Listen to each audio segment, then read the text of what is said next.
श्रीलक्ष्मी श्रीमहालक्ष्मी क्षीरसागर कन्यका उत्तिष्ठ हरिसम्प्रीते भक्तानां भाग्यदायिनी।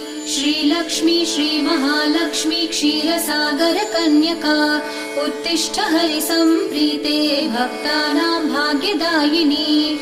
उत्तिष्ठोत्तिष्ठ श्रीलक्ष्मी विष्णुवक्षस्थलालये उत्तिष्ठ करुणापूर्णे लोकानां शुभदायिनी। उत्तिष्ठोत्तिष्ठ श्रीलक्ष्मी विष्णुवक्षस्थलालये उत्तिष्ठ करुणापूर्णे लोकानां शुभदायिनी।